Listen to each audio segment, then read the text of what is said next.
할렐루야, 감사합니다. 설교 외전 시작하도록 하겠습니다. 하나님 말씀 한 구절 함께 읽고 시작하도록 하겠습니다. 사도행전 1장 8절입니다. 오직 성령이 너희에게 임하시면 너희가 권능을 받고 에세렘과 온 유대와 사마리아와 땅끝까지 이르러 내 증인이 되리라 하시니라. 아멘. 오늘 이제 설교의 중심 말씀인데요. 이 말씀 중심으로 함께 생각해 봤으면 좋겠습니다. 또 설교에 관계된 부분이나 또 여러 가지 이제 그 배경이 된 말씀이나 필요한 얘기 있으면 함께 나누도록 이렇게 준비했습니다. 때와 시기는 아버지의 권한에 두셨다고 하셨는데 그 부분에 대해서 다시 한번 설명해 주세요. 때와 시기는 여기 성경 말씀처럼 이제 1장 7절에 말씀하시죠. 때와 시기는 아버지께서 자기 권한에 두셨다. 너희는 알 바가 아니요 라고 이렇게 말씀하시거든요. 이건 예수님이 말씀하시기도 했지만 전도서 3장 1절에 보면 모든 범사에 때가 있고 모든 만물이 다 기한이 있다 이렇게 말씀하거든요. 또 우리는 모든 만물은 다 이런 때와 기한을 따라서 살게 되는 겁니다. 그래서 우리가 믿음 생활을 하면서 이 때와 기한이라는 부분에 대해서는 민감하게 생각하는 것이 필요합니다. 그렇다고 해서 너무 지나치게 요즘에 막 같은 초관리하는 사람들처럼 막 지나치게 계획을 짜서 막 이렇게 나가는 것도 너무 얽매이는 것 같아요. 때에 대해서. 또 반대로 널널하게 시간이나 이런 거 널널하게 사는 사람 있잖아요. 아이 뭐 그렇게 살아 편하게 살아 하면서 사는 이것도 사실은 이제 하나님의 시간을 초월하기 쉬운 사람들 중에 하나거든요. 둘 다 바람직한 모습은 아닙니다. 하지만 하나님께서 우리를 이렇게 다스리시고 인도하시고 이끌어 주실 때 그냥 막연하게 이끌어 주시지 않고 이런 시간이나 때 또 혹은 이제 이런 시기나 이런 기한이나 이런 것들을 통해서 이끌어 주신다는 거예요. 그래서 자신이 살면서 어떤 시기나 기한 혹은 때, 시간 이런 것들을 민감하게 느끼게 될 때 그때마다 우리는 이제 하나님이 이끌어 줄 때가 오셨구나. 내가 심각하게 뭐 시급하게 느끼거나 심각하게 느끼는 그런 때를 느끼게 되면 될수록 하나님이 역사해 주셔야 되는구나. 이렇게 이해하시면서 그런 부분에서 우리가 스스로가 이제 방향 설정을 하면 신앙생활에 큰 도움이 되는 것 같습니다. 우리 찬양 가운데 때가 참회라는 노래가 있잖아요. 때가 참회. 이렇게 하나님은 때가 참회, 때가 이름에 성경에 이런 표현들이 굉장히 많이 나오거든요.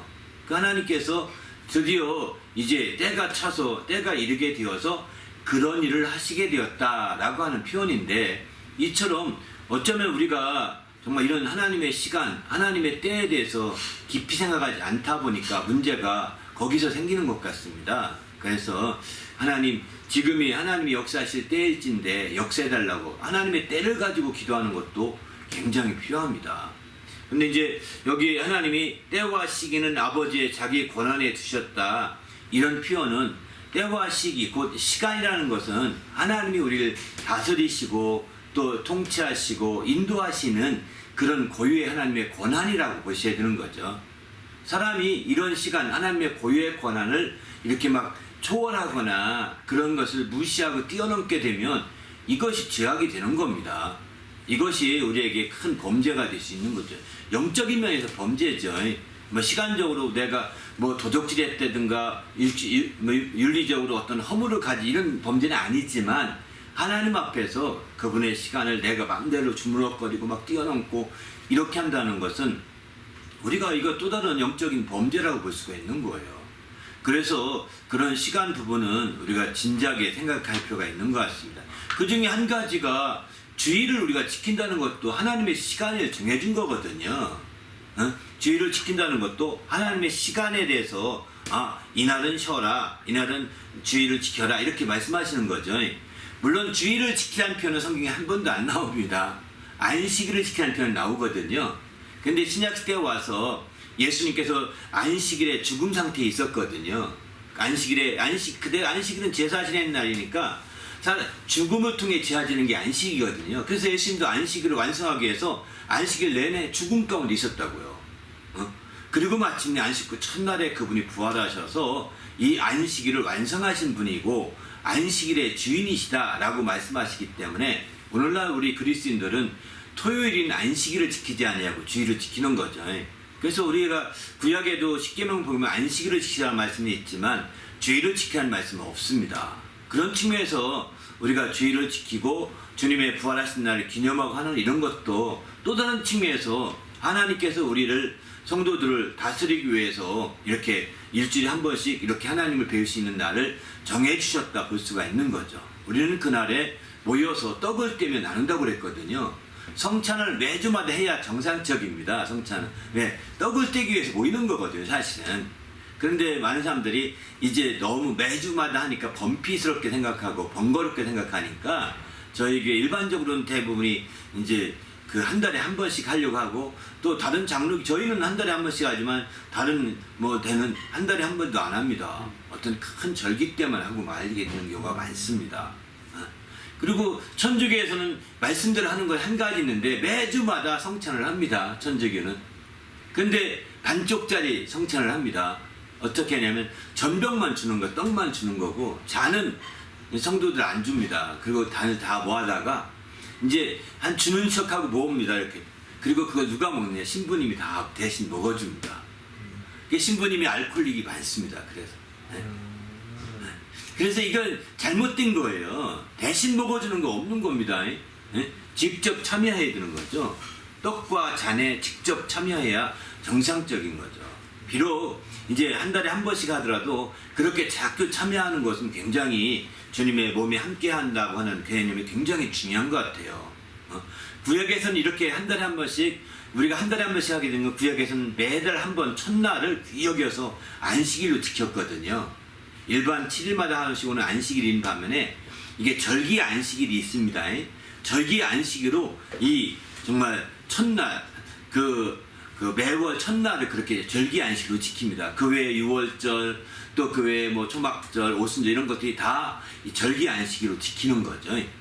절기 안식일과 일주일마다 한 번 지키는 안식일이 겹치는 날이 있고 아니면 이어지는 날도 있습니다. 하다 보면은. 근데 이제 3월 1일은 아니 3월 1일은 매달 첫날은 날짜가 바뀌잖아요. 주중에. 월요일일 수 있고 화요일일 수 있고 수 바뀌면 그날을 안식일로 지키는 거예요. 아무 일 안 하고. 그렇게 했었기 때문에 우리가 이제 구약에서는 그것을 이제 그 뭐라고 표현하는데 월삭이라고 표현하고 월삭이라는 제도로 그렇게 중시 여겼는데 신약에 와서는 우리가 월삭은 아니어도 매주 첫 번째 주일을 기억해서 우리는 성찬을 하게 되는 거죠. 이 모두가 그리고 구약에 절기가 있는 모두가 다 하나님이 신앙인들을 시간으로 이끌어주는 방식이라는 거예요. 우리가 절기를 기억하는 것과 다 시간으로 하나님이 우리를 신앙인들을 다스리시는데 그런 신앙을 다스림에 있어서 절기를 통해서 우리 하나님이 이끌어 가신 걸 보고 이거 싸그리 무시해버리면 하나님의 시간을 우리가 오버하는 거죠.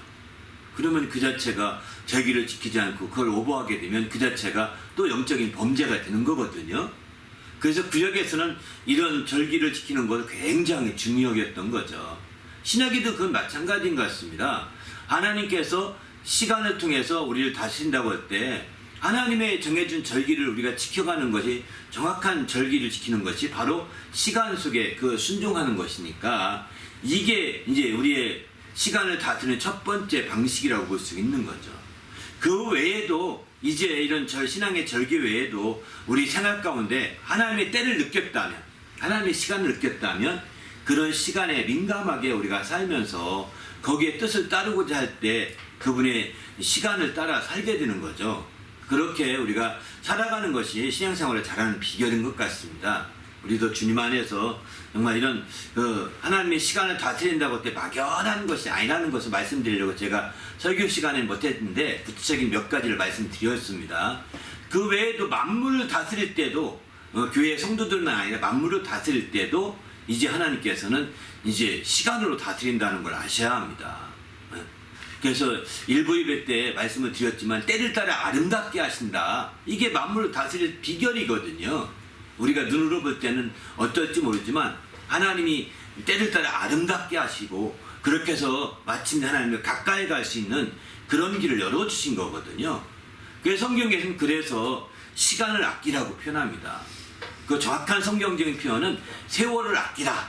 이렇게 3장 16절에 에베소서 이제 5장 16절에 말씀하는데 세월을 아끼라는 거예요. 때가 악하다 이렇게 말합니다. 세월을 아끼라는 표현은 무슨 뜻이냐면 기회를 놓치지 말라고. 이게 히브리서 헬라어로는 세월을 아끼라는 표현과 기회를 사라는 표현이 같은 표현이라고 합니다. 우리는 그 두 해석이 좀 다른 것 같은데 헬라어로서는 같은 표현으로 인정을 하거든요. 그래서 세월을 아끼라고 에베소 5장 16절에 나오는데 그 나나주에 보게 되면 기회를 사라 이렇게 말합니다. 왜냐하면 그 세월을 아끼지 않게 되면 마침내 세월이 기회를 놓쳐버리고 만다는 거예요.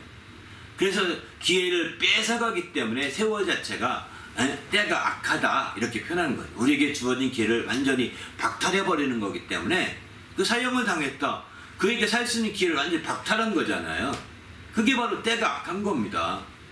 이런 것처럼 우리에게 있어서 어떤 기회가 왔을 때 그 세월을 아껴서 그걸 사야 되는데 그렇지 못하면 기회가 없어지게 되고 마침 세월을 허비하게 되는 셈이죠. 이것은 바로 세월을 아끼지 못한 거라고 볼 수 있는 거죠. 그런 사람들에게 성경은 말합니다. 바로 어떻게 하면 세월을 아끼느냐. 에베소 5장 17절 18절을 보게 되면 바로 너희가 지혜로운 자가 되어서 하나님의 뜻이 무엇인지 분별하도록 하라고 말합니다. 하나님의 뜻을 분별하게 될 때 세월을 아끼시다고 합니다.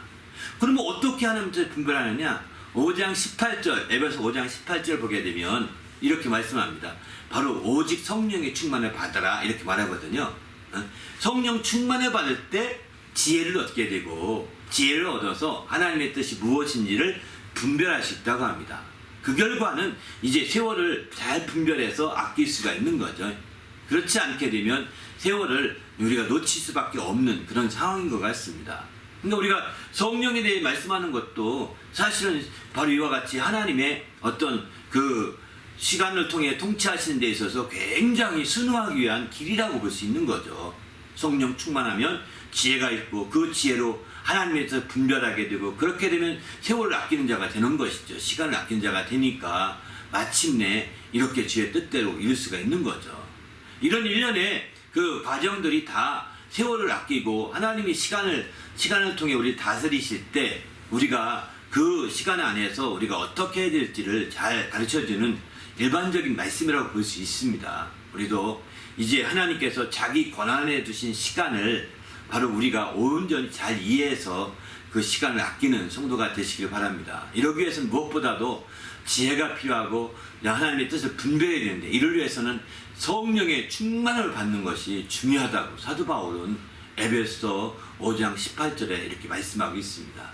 반면에 이제 성령의 충만을 받으라고 앞에 무슨 말씀이 있냐면 술에 취하지 말고 이렇게 말하거든요. 술에 취하는 것은 어떤 사람이 막 골치 아플 때 술 먹잖아요. 세상에서는. 그죠? 그게 이제 마치 더 이상 골치 아파서 막 고민하는 것을 잊어버리려고 술 먹는 거거든요. 일반적으로. 그런데 그렇게 하는 것은 세월을 아끼는 것이 아니라는 겁니다. 오직 성령의 충만을 받을 때 바로 이 세월을 아낄 수 있는 길이 열린다라고 성경은 이렇게 가르쳐주고 있는 거죠. 예. 또 여기까지만 때 하나님의 시간의 문제 여기까지 말씀드리겠습니다. 예. 오늘 설교에서 생명은 주님의 영역이라고 얘기를 하셨는데요. 순교와 자살의 차이를 좀 알고 싶어요. 그래서 전쟁터나 감염병이 도는 곳으로 이제 굳이 가가지고 주님을 알리시는 분들은 저희는 순교자라고 하지 않습니까? 근데 죽음을 알고 가는 거는 순교일까요? 자살일까요? 라는 게 첫 번째 질문이고요. 성경에서 주님이 생각하는 아름다움은 우리가 생각하는 아름다움과는 다르다라고 얘기했기 때문에 이것도 이제 어떤 면에서는 순교자가 될 수 있고 어떤 면에서는 자살이라고 볼 수 있겠다라고 저는 따로 생각을 했어요. 그래서 내가 죽는 것을 알고 행할 때 마음속에서 주님에게 간다, 주님의 원하시는 것이다 라고 생각을 하면은 그게 자살로 가는 길이어도 순교자라고 얘기할 수 있는 것일까? 네, 그게 굉장히 어려운 질문입니다. 저도 이제 비슷한 간증부터 먼저 할까요? 제가 이제 그 처음에 대학 졸업하고 그게 이제 85년도인 것 같아요. 85년 2월달 됐는데 이제 지방 전도여행을 무전 전도여행을 떠나기로 했었습니다. 그래서 이제 계획을 다 하고 그게 제가 이제 졸업했으니까 리더가 돼서 이 학생들 데리고 한 바퀴 도는데 뭐 처음에는 청주로 갔다가 대전으로 갔다가 대구, 부산 거쳐서 광주 거쳐서 전주 거쳐서 서울로 올라오는 거거든요. 이런 루트로 지방에 아는 분들이 있고 해서 그렇게 계획을 짰는데 공교롭게 그 주일에 떠난 날이거든요. 그 주일에 눈이 엄청 내린 거예요. 이렇게. 네. 뭐 눈이 막 한 20cm 내린 것 같아요. 서울에 2월에 20cm 그 눈이 많이 내리는 거 별로 없었거든요. 근데 그날 그렇게 눈이 내렸고 이건 하루아침에 녹을 눈이 아니에요. 그래가지고 야 우린 떠나야 되는데 어떡하냐 해서 이제 형제들하고 다 모여서 이제 우리는 이제 오늘 밤 자면 내일 아침 일찍 터미널에서 만나자 이렇게 이야기하고 떠나야 되거든요. 근데 그날 밤에 눈이 막 주일날 내내 와서 막 이렇게 쌓였으니까 이제 막막하더라고요. 이게 더구나 무전 전조형인데 이제 본부 차원에서 이제 대학부에서 조금 지원을 받았습니다. 지원을 받아서 이제 부산 정도 갈 여빈 됐어요. 근데 우리끼리 돈을 더 추가로 모아가지고 가야 되는 거거든요. 근데 알고 봤더니 학생들이 돈이 없더라고. 없고 그리고 이제 본부에서 쓴 것 가지고 여비만 하더라도 부산 갈 여비면 다 끝나는 거예요. 일단은 어쨌든 우리는 청주는 간다. 청주 갈 만큼 넉넉 되니까.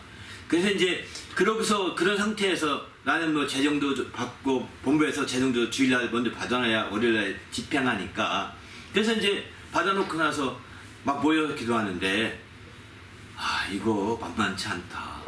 어쩌면 이번 전도여행에 우리가 생각보다 사고가 날지 모르겠다. 죽는다고까지 생각 안 했지만 어떤 큰 사고가 있을 것 같다는 생각이 들었어요. 그런데 갑자기 그런 생각이 들어서 걱정되는 가운데 시작해서 하나 들어와서 모여서 다 모여서 기도하는데 갑자기 이런 생각이 들더라고요. 우리가 죽으러 갑시다. 막 이런 생각이 드는 거예요. 죽으러 갑시다. 죽고자 성경 말씀에 죽고자 하면 살고자 하고 살고 살고자 하면 죽으리라 이런 말씀 하지 않는 예수님이 그러니까 우리가 죽는 마음으로 가면 살 수 있을 것이다. 왜 솔직히 말해서 지금 내가 본부로부터 받은 돈은 부산 갈 정도의 여비밖에 안 된다. 우리가 그것 가지고 중간에 그 기차에서 우리가 뭐 사 먹고 간식 일절 없다. 이런 생각을 그 좋은 여행 상상을 하지 말라. 여행 좋은 여행이 안 되는 거예요, 그죠? 상상을 하지 말라고 막 왜 엄포가 아니라 현실이 다가온 거야 이게.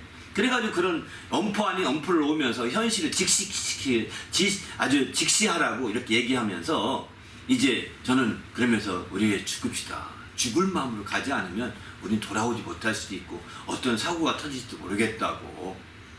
그런 마음으로 가면 하나님이 살려 보내실 것이다. 그랬더니 막 그 형제 있는데 형제 4명 저 다음 5명인데 막 이렇게 스크럼 짜고 막 울면서 기도했어요. 막 울었어요. 막 펑펑 눈물이 절로 나오더라고요. 죽으러 가자 보니까 눈물이 막 절로 나오더라고. 그래서 막 울면서 막 기도하고 한참 기도하고 났더니 막 어디서 보는가 힘이 나고 막 담대함이 더 생기더라고요. 형님도 막 그래가지고 가고 내일 아침에 보자 그래서 막 그렇게 들어가기 시작했는데 그 결과는 어떻게 됐느냐. 이제 하나님이 놀랍게 채워주셨어요. 처음 간 교회에서 우리는 뭐 어디 숙소 잡아 잘 틈이 없으니까 우리가 할 수만 있던 교회가 활용하면 이 교회 그 교회당에서 자고 싶다. 우리가 기도할 핑계를 댔죠. 기도할 겸 이렇게 해서 교회당에 자고 싶다. 이랬더니 괜찮다고 뭐 편하게 하라고. 뭐 숙소 다른 데 가면 다른 집 소개할까 했는데 편하게 한다고 이렇게 얘기더라고. 우리는 누구 어느 집에 간다든가 또 어느 모텔을 잡아준다든가 이런 생각은 못했어요. 그게 그런 거 해준다는 건. 근데 그렇게 한다니까 학생들이 와서 기도한다니까 기특해 하시더라고. 추워서 가능하겠냐 하면서 난로도 하나 갖다 주고 이렇게 해서 거기서 난로 피고 팍 밤새도록 기도하다 피곤하니까 난로 옆에서 다 써서 잤죠 뭐. 그 추운지도 모르고 막 그냥 가면 거의 지사다시피 한 셈이죠. 그랬더니 아침에 장로님이 오셔서 이제 아침 먹으러 가자고. 학생들이 아침을 먹어야 뭘 하지 않냐고 아침도 사주더라고요. 그래서 아침 먹고 막 이제 우리는 그 다음에 충북대 캠퍼스로 갔죠. 그러니까 그 다음에 청주대 캠퍼스 가고 이렇게 갔는데 어이구 막 가서 거기 전도하다 보니까 거기에 있던 학생들 아는 학생들이 와서 형 같이 밥 먹으러 가 이렇게 또 밥도 사주고 막 그러더라고요. 우리가 사 먹어야 될 판인데 그래서 열심히 전도하고 함께 사주기도 해서 아마 그 교회에서 지원 받았나 봐요. 그렇게 사주라고 이렇게 했던 것 같아요. 그래서 이제 그렇게 하고 마침내 또 이제 또 기차 타고 그다음에 대구로 가는데 비행이 아니에요. 기차 표칸이 끊어주는 거예요. 또 이분들이 예? 이렇게 해서 하는 바람에 잠은 편하게 못 잤지만 다른 어떤 교회 가서도 우리가 숙소 비용은 아끼자는 차원에서 우리가 일부러 어느 집 살 데 없어요. 이렇게 찾지 말자. 이렇게 해서 다른 집에 가서 자지는 않았어요. 한 번도. 그러나 예배당에서 대부분 잤지만 그러나 잠자는 건 좀 불편했지만 그러나 돌아올 때는 감상금하고도 나올 만큼 금액이 남더라고요. 그래서 이게 하나님이 놀랍다 하는 생각이 드는데 왜 제가 이 간증을 먼저 드리냐면 사실 순교와 자살이라고 하는 것이 어떻게 보면 큰 차이가 있지만 사실은 이제 중심에 따라서 큰 차이가 있는 것 같습니다. 중심에 따라서. 스테반이 막 복음을 증거하면 돌에 맞을 거 뻔히 예상되는데 막 복음을 증거하거든요. 돌에 맞아 쓰러져 가면서 여러분 예수 믿으셔야 된다고 막 복음을 증거하거든요. 어쩌면 자살행위 같잖아요. 그죠? 겉보기에는. 그런데 그것이 아니라 중심의 문제라고 말씀드리는 것은 하나님을 향한 내 중심이 뭐냐. 죽음을 두려워하지 아니하고 담대하게 하나님께 뜻대로 살려고 하는 그런 열정과 열망이 내 중심에 살아서 그 중심 때문에 움직인다면 이제 그거는 저는 그건 자살이 아니라 순교라고 생각합니다. 그게 중요한 것 같습니다. 저는 처음에 제가 풀타임 사역하면서 그 중심의 문제를 그렇게 이해했습니다. 어쩌면 내가 살면서 가장 나의 죽음을 최악으로 생각하는 데가 어떤 걸까?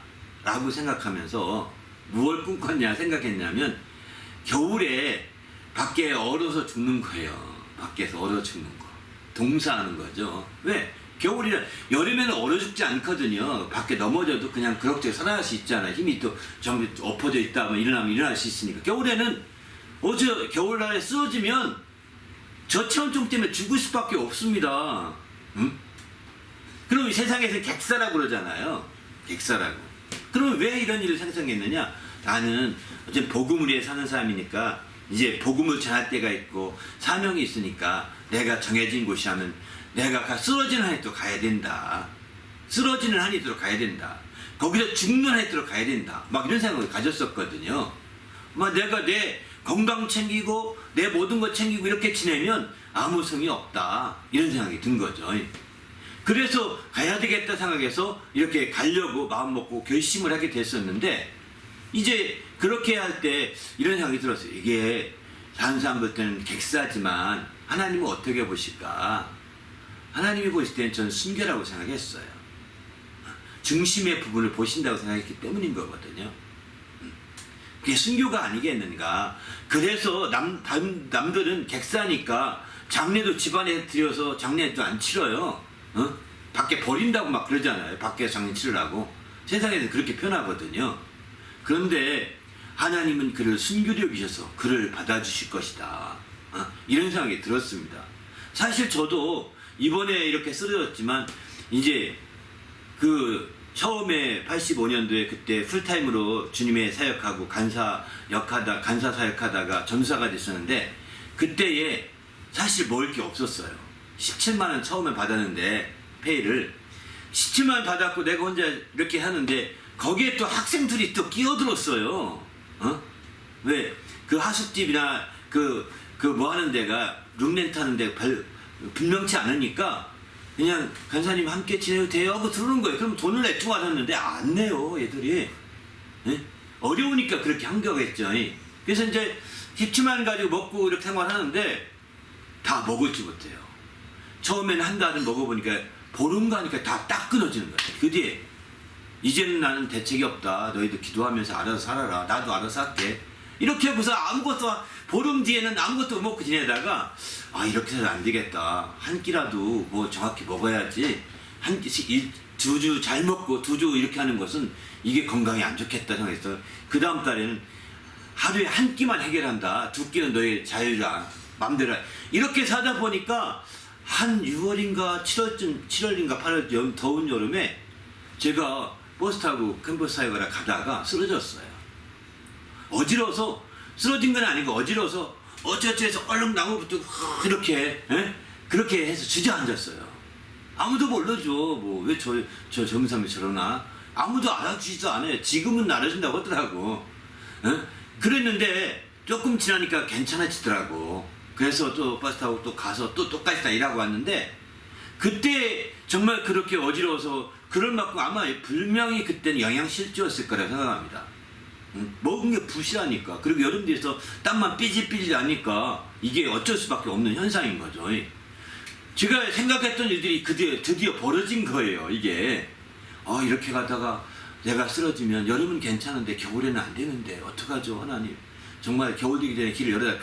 그런데 감사하게 겨울 되니까 30만 원을 올려주더라고. 그래서 좀 그럭저럭 이제 살아가시는 길이 열려졌는데 아무튼 그렇게 해서 이제 주님 안에서 이제 했는데 이런 가정을 해보는 겁니다.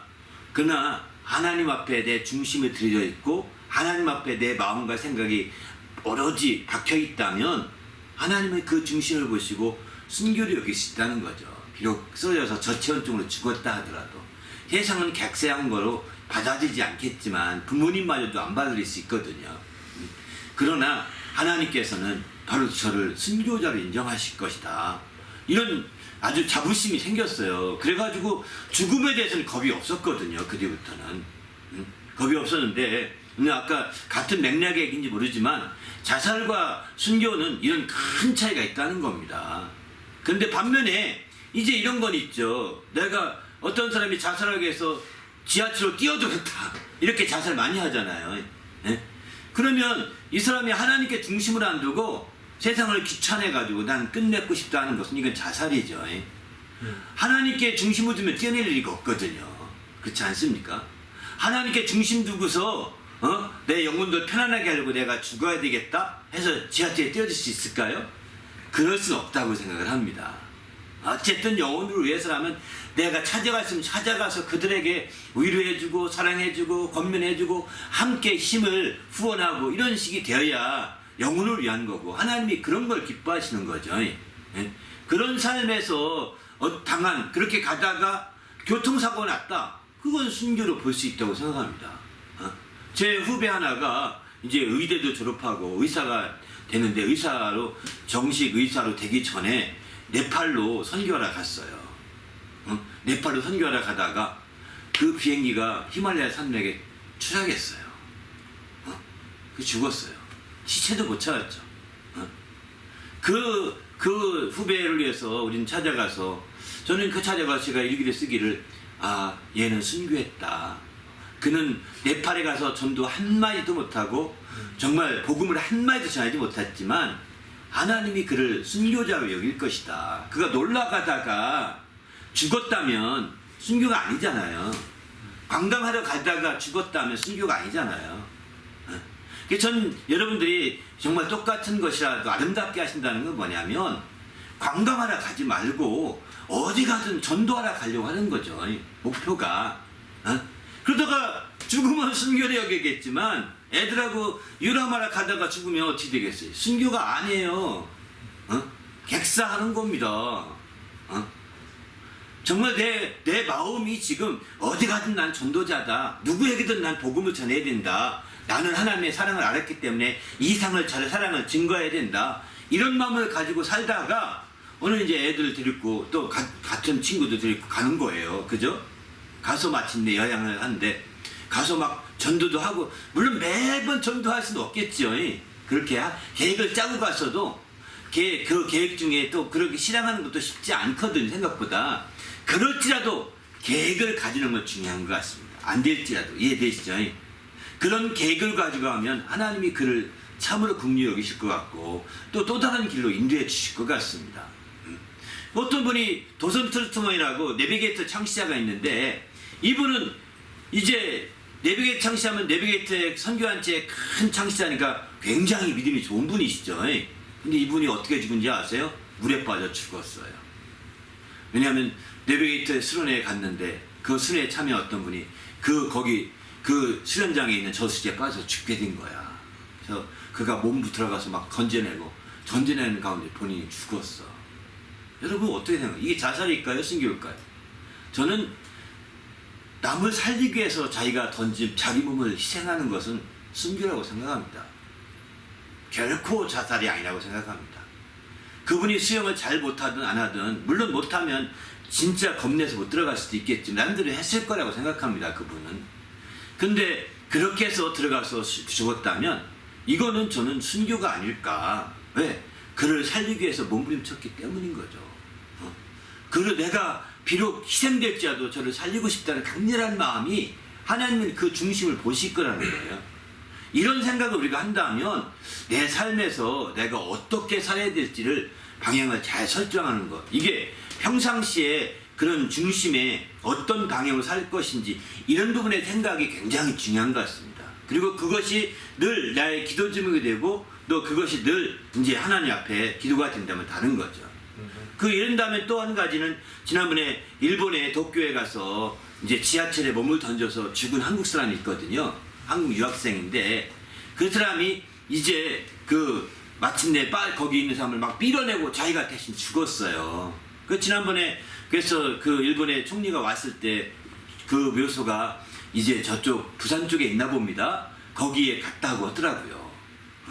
거기에 참배하고 왔다고 얘기하더라고요. 그분이 아마 듣기에는 신앙인이고 정말 영혼을 참 사랑했던 영혼이라 그런 말도 들었어요. 정확히 제가 딱 확인하지 못했는데 그렇다고 한다면 그는 정말 또 다른 순교 중에 하나라고 볼 수 있는 거죠. 남을 살리기 위해서 자기가 죽음을 택했다는 것은 이거는 자살은 아닙니다. 이게 엄청난 어디나 또 죽는 것은 엇비쌀지 모르겠지만 어디에 중심을 두냐에 따라서 그 판단이 다를 수 있다는 겁니다. 죽는 것은 똑같이 지하철에 투신한 것이고 똑같이 못에 투신한 거지만 자살과 순교와의 차이는 굉장히 큰 거 아니겠습니까? 이렇게 우리가 이해한다면 바로 하나님께서 역사하시는 그 모든 순교의 자세라는 게 굉장히 중요한 것이 아닌가 이런 생각이 듭니다. 하나 더 하고 싶은데요. 이번에는 생명을 연장하는 것에 관한 것도 궁금하거든요. 주님이 이제 허락받은 사람이라는 것은 주님이 허락받은 생명을 가지고 있는데 너의 생명은 예를 들면 100년이에요. 근데 오늘 설교 얘기한 것처럼 장기를 바꿔서 900년까지 산다 이런 얘기처럼 자신의 생명을 보다 넘어가는 거는 이게 주님의 형벌을 피할 수 있는 건지 아니면은 그 연장이라는 것 자체도 주님이 계획을 하신 거 안에 포함이 되어 있는 걸지. 저도 지금 질문은 참 어려운 것 같아요. 어쨌든 그러나 이제 성경으로 한번 비춰본다면 이렇게 생각해보면 어떨까 생각이 듭니다. 모든 생사여탈권이라고 그러죠. 생사여탈의 모든 권한은 하나님 손에 있다고 우리는 믿어야 합니다. 아까 말씀드린 때와 기한이, 때와 시기가 아버지의 고유의 권한 안에 있듯이 그것은 모든 삶에서 생명의 부분, 사망의 부분은 하나님의 손에 의해서 시간에 다스려지고 있다는 전제거든요. 이런 전제로 우리가 이해해 본다면 이제 우리가 장기를 바꿔서 100년 살 것을 200년 살았다고 해서 이게 하나님 시간을 우리가 오히려 어긋나고 또 이렇게 한 것이냐, 또 그렇게 한다고 해서 또 다 200년 살 수 있느냐, 이것도 불확실한 것이고, 또 그럴 가능성은 없잖아 있지만 인간의 어떤 기계적인 계산에 의하면 가능성은 다 있지 않겠습니까? 그러나 그것이 하나님의 정말 권한으로 본다면 그게 꼭 권한에 속한 것이냐 아니냐, 이건 판단이 쉽지 않은 것 같습니다. 요즘에는 의외로 엔티에이징 기술이 발달돼 가지고요, 노화 방지 기술인 거죠. 이게 의학적 기술이 발달돼 가지고 진짜 90 먹은 노인인데 60대 같다고요. 이런 분도 있습니다. 유명한 분 중 하나가 길병원 그 원장인가요? 이수장인 이길여 여사가 지금 90살이 넘었다 그러거든요. 그런데 워낙 병원에서 잘 수술도 해주고 아주 지금도 60대 같대합니다. 몸매도 그렇고요. 젊게 보인다는 거예요. 30년 이상 젊어 보인다. 저도 제가 이제 장례를 많이 치렀는데, 장례 치는데 이제 이분이 88세인가 이렇게 됐다고 그러는데 제가 가서 깜짝 놀랐어요. 70밖에 안 돼 보이더라고요. 그리고 돌아가셨다고 하는데 얼굴도 팽팽할 뿐만 아니라 아주 이렇게 돌아가신 분 물론 알다시피 이렇게 화장도 하잖아요. 메이크업을 하지 않았습니까? 그래 메이크업 해서 그런지 몰라도 더 젊어 보이더라고요. 근데 한국에서는 이런 메이크업 잘 안 하거든요. 염을 하기 때문에 염하기 전에 메이크업 안 합니다. 죽은 시신 그대로 보여주고 있다가 염을 하는 거거든요. 응? 염하기 전에 우리는 그 시체 있는 데 가서 그냥 우리가 예배하며 임종 예배를 드리게 되는데 이분이 그렇게 앓고 앓다가 죽었는데도 그렇더라고요. 그래서 전사님이 연세가 어떻게 돼요? 80 맞아요? 80 넘으신 거 맞아요? 했더니 예 맞아요. 이거 그게 젊어 보여요? 그런데 살짝 물어봤더니 화장해서 그래요. 화장. 눈도 문신, 영구 문신을 하신 거예요. 눈썹도. 눈썹도 진짜 화장한 것 같이 그렇대더라고요. 영구 문신한 거래요. 깜짝 놀랐어요. 야, 그런데 어쨌든 그래도 죽는다는 사실을 우리는 잊지 말아야 된다는 거죠. 아무리 100세가 돼도 60세가 보여도 아니 50대같이 보여도 죽는다는 겁니다. 이건 피할 수 없는 거예요. 하나님의 시간 아래 우리가 붙잡혀 있다는 거죠. 그래서 우리는 생명을 연장한다고 하되 그게 인간의 기술력으로 잠시 연장하는 거지 무한의 연장이 될 수 없고 그것이 연장이 그게 영생이라든가 이렇게 되지 않는다는 거예요. 여러분 대부분 사이비 교주들 대개 영생한다고 표현하거든요. 신천지 그 사람도 영생한다고 그러고요. 영생한다고 하는데 육체가 안 죽는데요. 그런데 알다시피 얼굴은 어느덧 허드 굽어지고 벌써 90 넘어가니까 말도 어눌해지고 이렇게 피할 수가 없거든요. 근데 얼굴은 좀 약간 젊어 보여요. 왜? 계속 화장도 잘하고 여기 얼굴에 뭐 이런 거 다 바르고 또 팩이라고 할까 이런 것도 다 하니까 얼굴은 탱탱해 보이는데 말은 아니에요. 말은 아니더라고요. 말은 나이가 들면 또 표시가 납니다. 말하는 기력이 달라서 그런 것 같습니다. 그리고 걷는 것도 아니에요. 등뼈까지 바꿨으면 아직은 못 바꾸니까. 그러니까 정말 그분도 어쩔 수밖에 없고 또 옛날에 영생교 그 사이비 집단의 교주는 자기는 죽어도 산다. 난 안 죽는다. 이러는데 안 죽기는요. 그래서 죽어서 살충하는데 살긴 뭘 삽니까? 계속 옆에서 찬양하고 그들만 만나나 찬양하고 이렇게 지냈지만 한 달 넘어가니까 냄새가 지독해서 경찰이 와서 그 장례 치렀다고 하잖아요. 자기들은 치를 수 없으니까. 자기들은 그 교주 시체가 장례 치르면 정말 저주받는 거잖아요. 어쨌든 우리가 모시고 그 시체라도 모시고 있어야 된다고 생각하는데 그러니까 경찰이 와서 강제로 장례에 치렀다고 그러잖아요. 이렇습니다. 실제 그런 측면에서 본다면 우리의 생명의 연장이 일부 어떤 화장술을 통해서 메이크업을 통해서 어느 정도는 되고 또 전화가서는 시진핑이 말한 대로 장기를 바꾸어서 150년 살 수 있다고 시진핑이 푸틴할 때 얘기했던 것이 방송이 타서 유명하잖아요.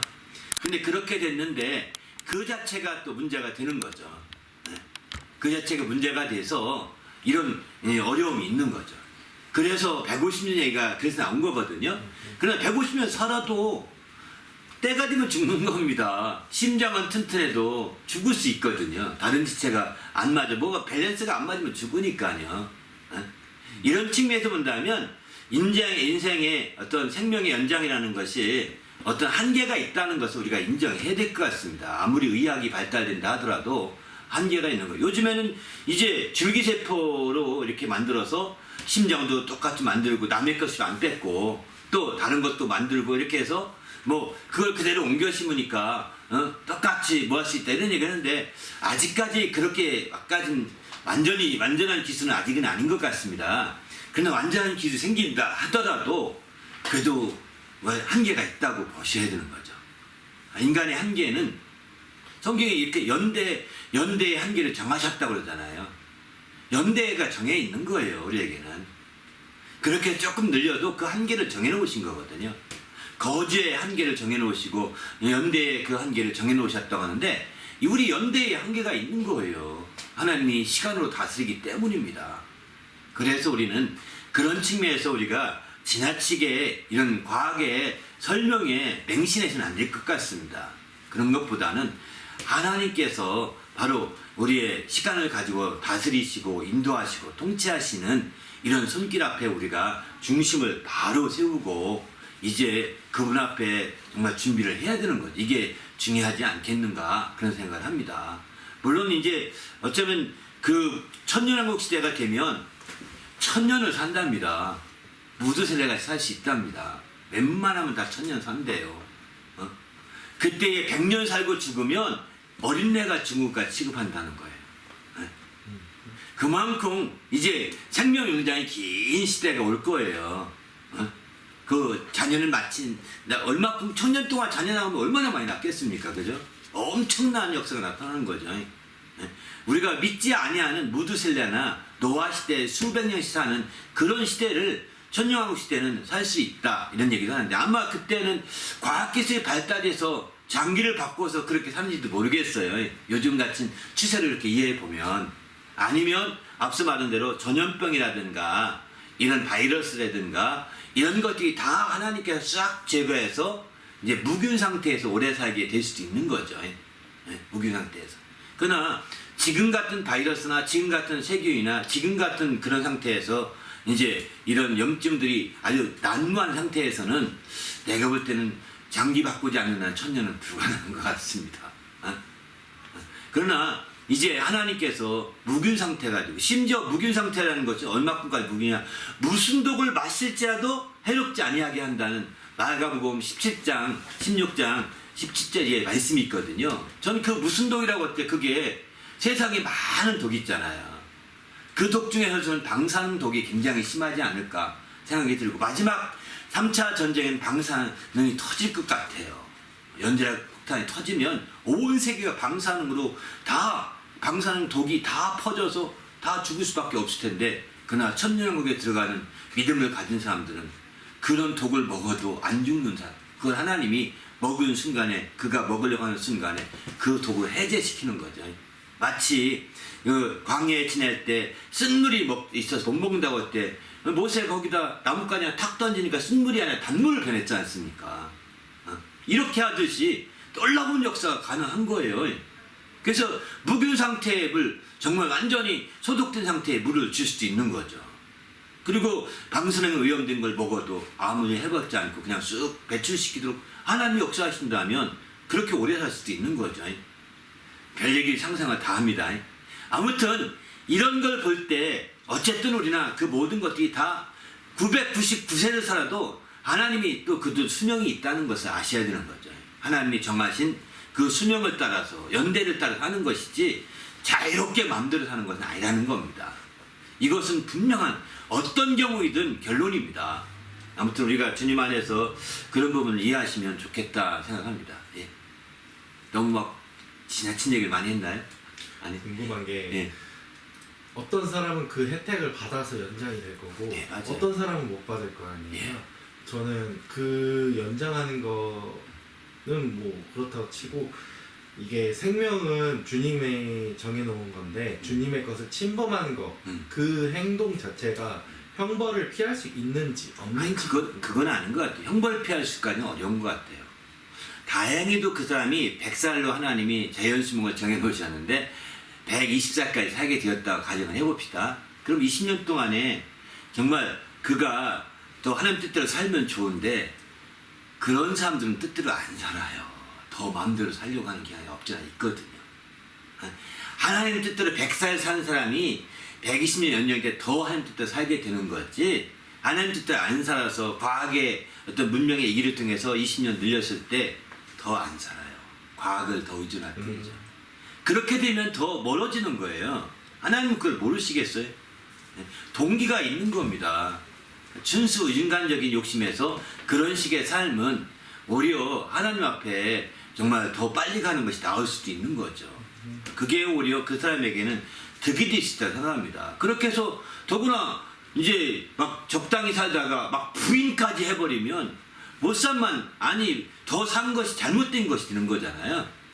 그러니까 우리는 어느 경우이든 내가 짧게 살든 길게 살든 정말 더 주의 뜻대로 살려고 하는 삶을 사는 사람에게 더 늘려지더라도 그게 더 혜택이 되는 거지. 주님 뜻대로 사는데 관심이 없는 사람이 생명이 연장되는 것은 제가 볼 때는 복이라기보다는 저주가 될 가능성이 크다 이런 생각이 듭니다. 그래서 우리는 내 생명이 뭐 연장된다 안 된다를 떠나서 어쨌든 내 생명은 주님의 손에 달려있으니 주의 뜻대로 살아야 되겠다 이런 결심이 항상 필요한 것 같습니다.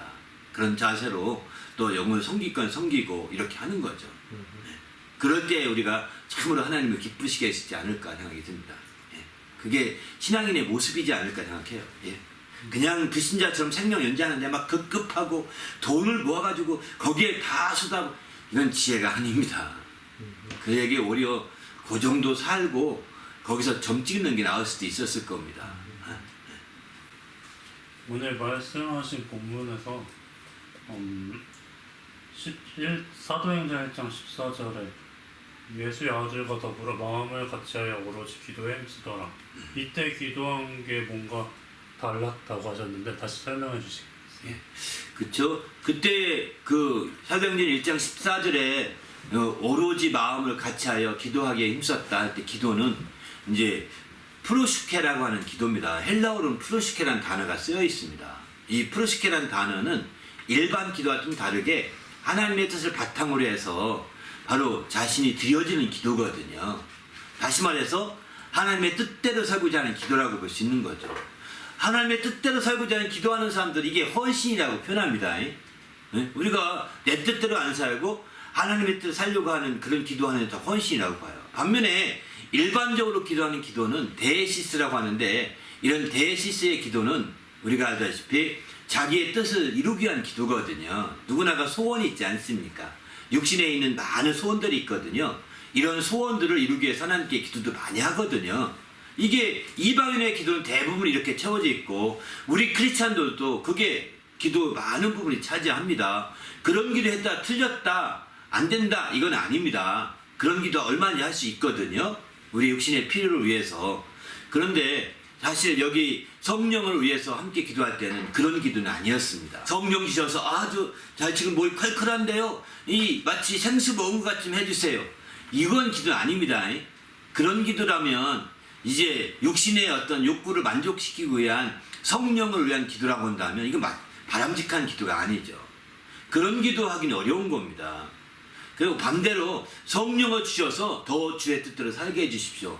성령을 주셔서 주의 말씀을 깊이 깨닫게 해주십시오. 성령의 감동받아서 내가 하나님 뜻대로 살게 해주십시오. 이런 식의 기도가 대개 프로시케 기도라고 볼 수가 있는 거죠. 왜? 주님이 직접 눈앞에서 주님이 하늘로 승천하는 걸 봤거든요, 제 아들은요. 그리고 와서 그때 마지막으로 말씀하는 것이 성령이 임하면 이렇게 땅끝까지 내 증인이 되리라, 이 말씀 듣고 내려와서 무슨 기도 하시겠어요? 상관없이. 그죠? 그 앞에는 성령을 받으라, 예수님을 떠나지 말고 성령을 받으라, 그리하면 너희가 성령으로 침례를 받으리라, 이 먼저 말씀하셨고, 그 다음에 지나서 다시 성령에 또 말씀하시는 거거든요. 이런 말씀을 다 듣고 나서 그들이 모여서 기도할 때 무슨 기도하겠어요? 생각해 보세요. 뻔하지 않습니까? 앞에 들었던 생생한 말씀이 있기 때문에 그런 말씀을 바탕으로 기도하게 되면 이게 바로 하나님 뜻대로 기도하는 거거든요. 그런 말씀을 바탕으로 기도하게 되면 그게 바로 영적인 기도라고 볼 수 있는 거죠. 그런데 그들이 영적인 기도하면서 육신적을 구할 수 있는 게 아닙니다. 영적인 기도를 위해서 몸부림치게 기도하는 거예요. 몸부림치면서. 영적인 기도는 우리가 알다시피 내가 영이 구하는 것이나 옆에 형제가 영이 구하는 것이나 또 다른 형제가 영적으로 영적인 건 점점 구하면 구해서 같아집니다. 영적인 것을 구할 때는 같아집니다. 하나님 뜻대로 구하게 되면 같아집니다. 왜? 하나님 뜻으로 일치가 돼가는 거예요. 삶은 달라도 구하는 방향이 일치가 되기 때문에 마음을 같이 할 수 있는 기도가 된다는 거예요. 그러나 영적인 기도가 안 되면, 육신적인 기도하게 되면 육신의 필요는 다 다르거든요. 10명 10명 다 다릅니다. 그래서 육신의 기도를 열심히 하면 마음이 같아지지 않습니다. 그러면서 왜 쟤는 빨리 응답되는데 난 안 되는 거야? 하나님 왜 날 미워하는 거야? 이렇게 나갈 가능성도 많거든요. 누군가 먼저 응답받고 누군가 늦게 응답받으니까, 육신적인 기도하더라도. 그러면서 막 나는 응답받았다 막 간증하는 거 들으면 뿔난다고요. 화가 난다고. 어떤 사람 응답 못 받는 사람. 왜 나한테만 유독 그러는 거냐? 이전에도 그랬더니 또 지금도 또 그러네. 에이 믿지 말까? 이런 생각 든다니까요. 시험거리가 되는 거예요. 육신의 기도. 그래서 성경에서 말하는 기도는 프로시케 기도가 정상적인 기도입니다. 이런 기도를 통해서 똑같이 다 수만 명, 수십만 명이 있다면 수십만 명이 다 똑같은 방향으로 기도하는 거예요. 이거 헌신하고 하나님 뜻을 바탕으로 하는 기도니까. 그러니까 막 이런 기도는 하면 할수록 더 큰 소리 나오는 거예요. 왜? 나 옆에 들어보니까 나랑 똑같은 기도하네. 나도 기도하시다. 막 큰 소리 기도하는 것이 있잖아요. 그런데 이 육신의 이 데시스라는 기도는 큰 소리를 부르기 힘들어요. 왜? 내 독특한 것이 부활되게 있지 않습니까? 이런 데시스의 기도는 골방에 가서 기도해야 합니다. 하나님 앞에 1대1로 은밀하게. 하나님 나 이런 거 필요해요. 나 정말 하려면 배우자가 필요한데 여자를 만날 수 있는 길 열어주세요. 이런 기도도 필요하다니까요. 이해되시죠? 왜? 결혼해야 되는데 여자를 만날 수 있는 직장 일이나 뭐 여러 가지 일로 기회가 별로 없어. 그럼 답답하잖아요. 그러니까 한 골방에서 막 하나님께 하소연. 하나님 나 결혼했는데 어떻게 하면 좋습니까? 그렇다고 해서 내가 주일날 빠지고 클럽에 갈 수도 없고요. 그럼 주일날 빠지고 클럽 갈까요 하나님? 그러면 이렇게 하나님 따질 수도 있어요.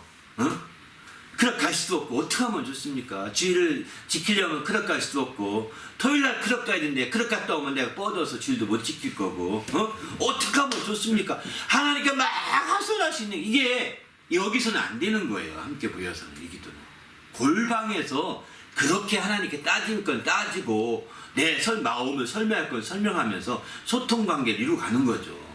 저는 그저 제가 정말 그 배우자를 얻어서 그냥 육신적인 즐거움만 누리는 게 아닙니다. 저도 자녀를 낳고 가정을 이루어서 하나님의 뜻을 나만 아니라 내 다음 세도 이루어지지 않겠습니까? 이게 우리의 마음이지 않겠습니까? 결혼한다는 게 마음이 그런 마음이지 않겠어요? 이렇게 하면서 하나님을 설득하는 겁니다. 대화를 통해서 설득하는 게 기도거든요. 근데 이런 기도는 예배당에 와서는 어렵다는 거예요. 왜? 그렇게 기도하는 거 옆에 들으면 아이고 추잡하게 저런 것까지 기도하 이렇게 판단받을 수도 있거든요. 그러니까 예배당에 와서는 푸르시게 기도하는 겁니다. 이해되시죠? 하나님의 초점 두고 그 나라에 초점 두고 그의 방향을 맞춰서 함께 기도하는 거예요. 하나님 온 성도가 하나님의 뜻을 이루는 성도가 되게 해주십시오. 얼마나 멋진 기도입니까? 그를 위해서 성령이 역사해 주십시오. 얼마나 멋진 기도예요. 이런 기도는 모든 사람이 다 공감할 수 있는 기도고 공감하다 보면 마음을 같이 해서 뜨거워지는 거예요. 그런 정말 기도 잘하신 분이 기도하는 거 들으면 기도만 듣고 아멘하면 해도 정말 우리 마음이 뜨거워지거든요. 아, 내가 저렇게 기도 못했는데 저분 저렇게 기도하시는 거 알게 되는 거죠.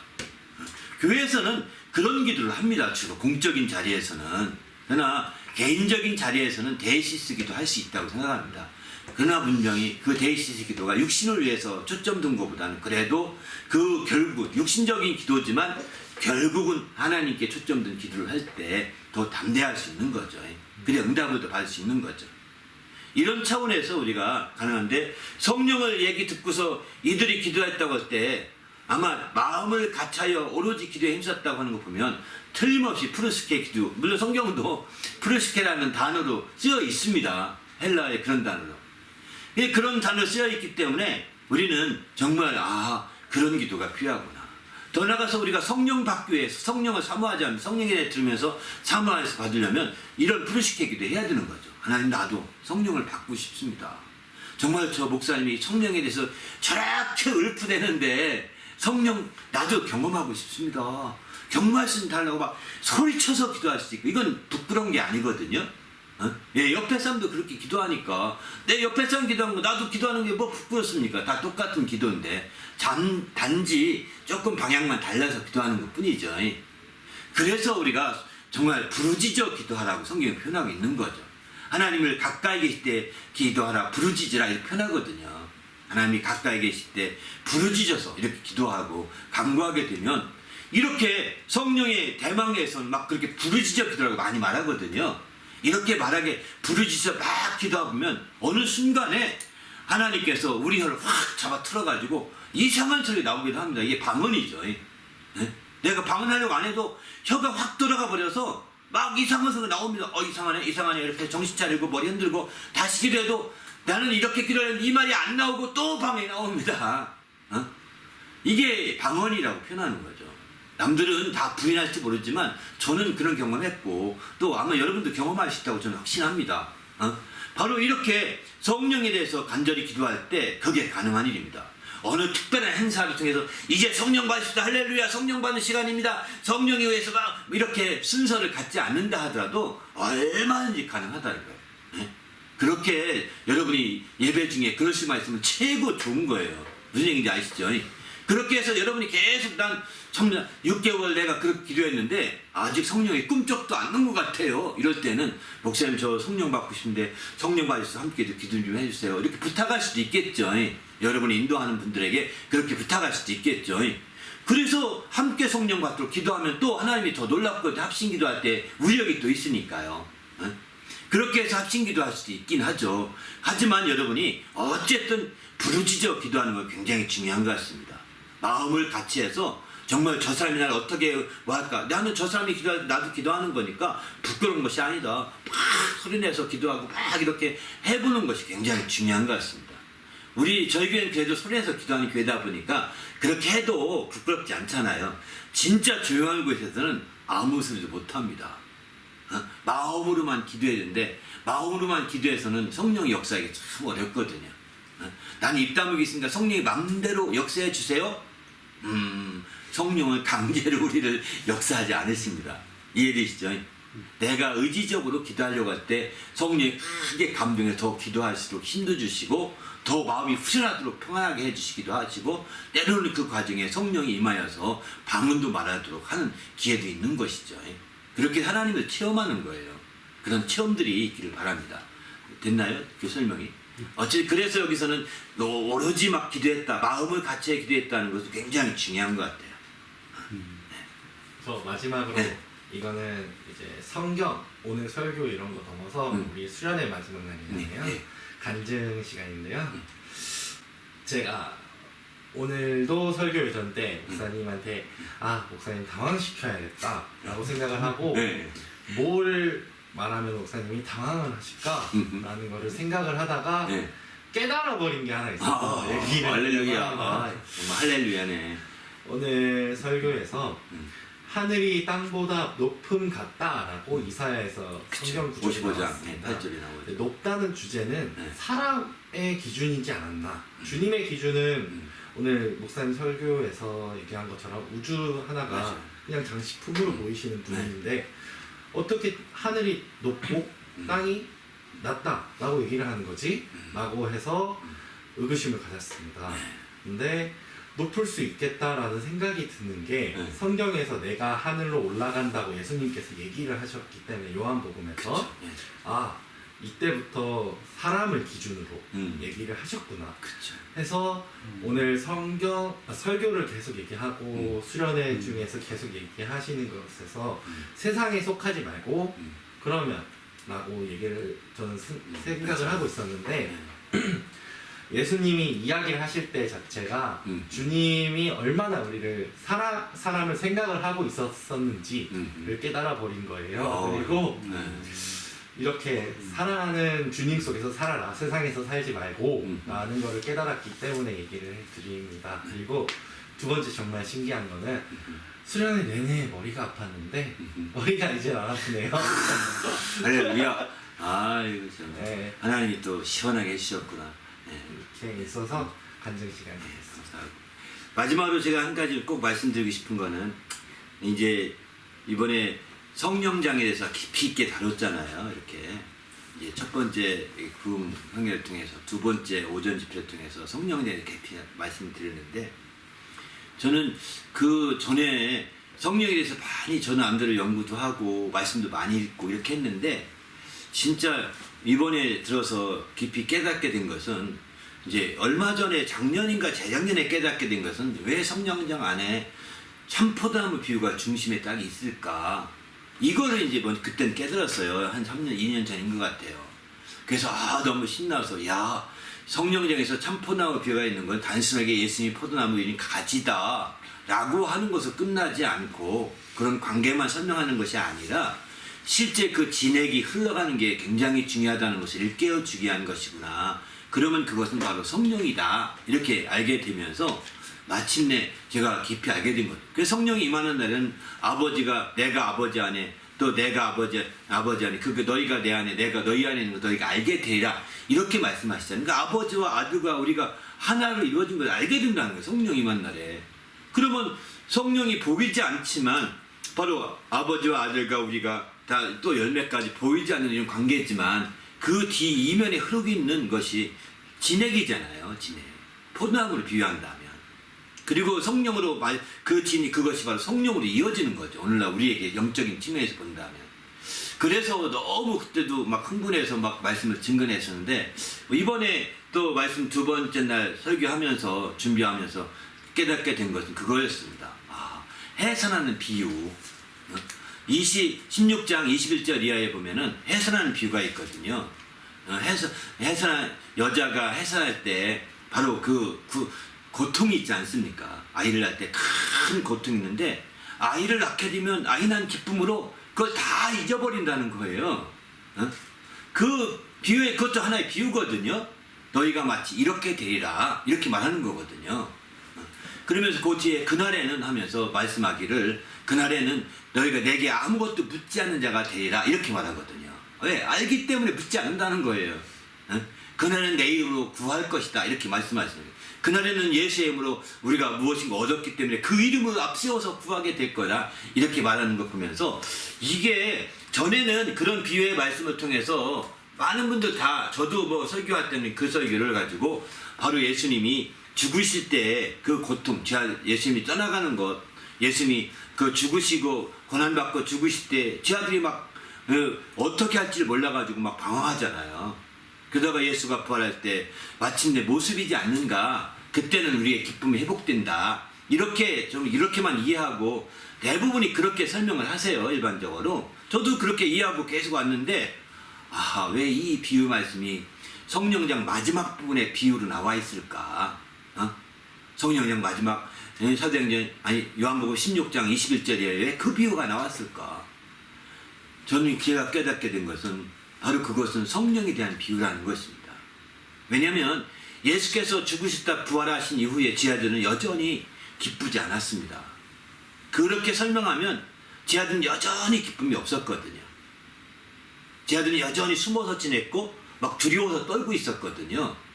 그래서 예수님이 나타났을 때도 막 좀만신 가운데 있었고 그러다가 이제 갈릴리 가서 만나자고 해서 거기까지 멀리 가서 도망가 만나니 좀 편하게 만났지만 에스라엘에서는 그렇게 편하게 생활 안 했던 것 같거든요. 그런 상태였던 거기 때문에 그 해산하는 여인의 그 비유는 예수님이 죽음과 부활을 나타내는 비유라기보다는 예수님께서 죽음과 부활을 통하여 성령을 받는 것과 받지 않는 것 차이의 그런 거다. 그러나 성령을 받게 됐을 때 어땠느냐? 진짜 기쁨이 있어서 지난날 그 부활하신 후에 쫓겨다니고 막 위축됐던 것이 하나도 없어졌습니다. 다 없어진 거예요. 이전에 어떤 골치 아픈 게 다 없어진 거예요. 이후에 그게 다 완전히 해방된 거죠. 그런 걸 보면서 해산할 여인에 대한 이 비유는 무엇보다도 주님의 성령 받는 것에 초점둔 비유구나. 성령을 받게 되면 이렇게 과거에 어떤 고난을 받고 어려움이 있고 힘들어도 그런 걸 땡이 극복하고 또 극복할 만한 기쁨이 있고 행복이 있는 거구나 라고 하는 것을 좀 깨닫게 되면서 이 부분에 대한 우리가 새로운 이해가 꼭 필요하겠구나 이런 생각이 들었습니다. 이제 우리가 정말 지나가는 사람들이 어떤 사람은 행복한 사람이 있겠지만 대부분의 삶은 지나가는 삶은 어려웠다고 다들 이렇게 말하더라고요. 예? 힘들었다고 말합니다. 그러나 그 힘든 것이 있을지라도 성령의 사람이 된다면 이제 그런 걸 다 잊어버릴 만큼의 기쁨이 있다는 겁니다. 그런 행복한 삶이 성령의 인도를 받을 때 가능하고 성령이 역사할 때 가능하다는 것을 그 비유를 통해서 우리가 알 수 있을 것 같습니다.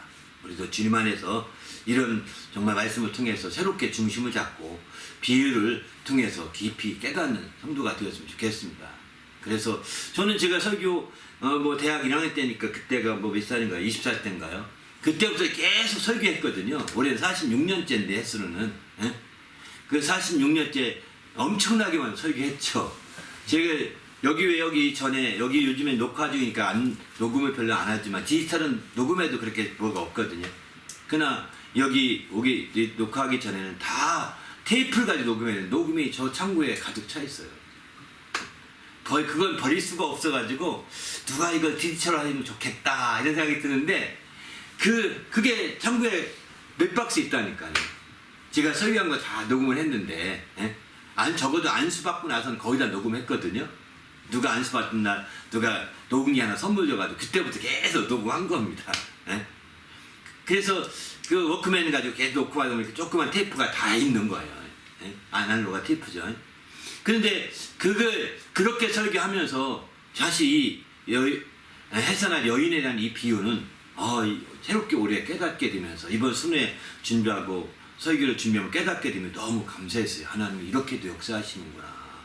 정말 우리가 기도하고 간구한다면 더 깊이 있게 깨달을 수 인도해 주시는구나 이런 생각이 들더라고요. 우리도 그렇게 멋진 정말 깨달음도 있고 또 우리가 내 이만하면 됐다 하지 마시고요. 이만하면 됐다 이렇게 결론 내시면 더 이상 이제 거만한 것이기 때문에 발전이 없습니다. 그래서 나는 부족해. 더 깨달아야 돼. 더 알아야 돼. 막 이렇게 주님 앞에 겸손히 나가면 성령이 더 역사하시는 것 같아요. 그런 역사하심을 함께 느끼고 경험하면서 멋진 신앙생활이 있으면 좋겠습니다. 할렐루야.